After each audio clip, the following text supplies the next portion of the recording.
ಮಧ್ಯಾಹ್ನ ಸಾಕಷ್ಟು ಹೇಳಿದ್ದಾರೆ. ಈಗ ಇರುವಂತದ್ದು ದೇವೇಗೌಡರ ಬೇಕಂದ್ರೆ ಅವರ ಮನಸ್ಥಿತಿಗಳು ಹೇಗೆ ಅಂದ್ರೆ ಈ ಚುನಾವಣೆಯನ್ನು ಹೇಗೆ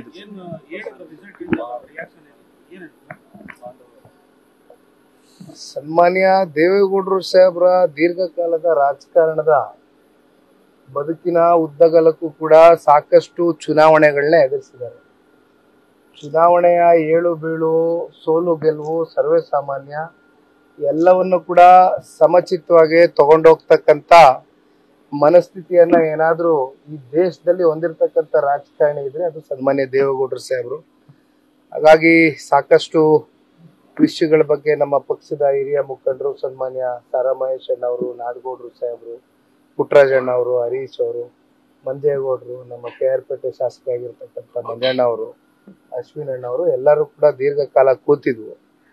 ಹಾಗಾಗಿ ಮುಂದೆ ಯಾವ ರೀತಿ ಪಕ್ಷ ಕಟ್ಟಬೇಕು, ಯಾವ ರೀತಿ ಸಂಘಟನೆಗೆ ಇನ್ನೂ ಹೆಚ್ಚು ಒತ್ತು ಕೊಟ್ಕೊಂಡು ಒಂದು ವೇಗವಾಗಿ ಹೋಗ್ಬೇಕು ಅಂತಕ್ಕಂಥದ್ರ ಬಗ್ಗೆ ಚರ್ಚೆ ಮಾಡಿದ್ರು.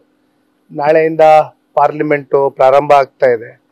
ಹಾಗಾಗಿ ಎಲ್ಲ ನಮ್ಮ ಪಕ್ಷದ ಹಿರಿಯ ಮುಖಂಡರಿಗೂ ಕೂಡ ದೆಹಲಿಗೆ ಬನ್ನಿ ಅಂತಕ್ಕಂಥದ್ದು ಆಹ್ವಾನ ನೀಡಿದ್ದಾರೆ. ಮುಂದೆ ಪಕ್ಷದ ಚಟುವಟಿಕೆಗಳು ಯಾವ ರೀತಿ ಇರಬೇಕು ಎಲ್ಲವೂ ಕೂಡ ಸನ್ಮಾನ್ಯ ದೇವೇಗೌಡರು ಸಾಹೇಬರ ಮಾರ್ಗದರ್ಶನ, ಕುಮಾರಣ್ಣ ಅವರ ನಾಯಕತ್ವದಡಿ ಪಕ್ಷವನ್ನ ಕಟ್ಟತಕ್ಕಂಥ ಕೆಲಸ ಮಾಡ್ತೇವೆ. ಸರ್, ಇನ್ನೊಂದ್ ಕಡೆ ಕುಮಾರಸ್ವಾಮಿ ಅವರ ಈಗಿನ ಶಕ್ತಿ ಪ್ರದರ್ಶನ ಅಂದ್ರೆ ಅವರ ಒಂದು ಕೇಂದ್ರ ಸಚಿವರಾಗಿದ್ದಂಥವ್ರು ಈ ಸೋಲು ಅವ್ರಿಗೆ ಹೇಗೆ ಅನ್ಬೋದು?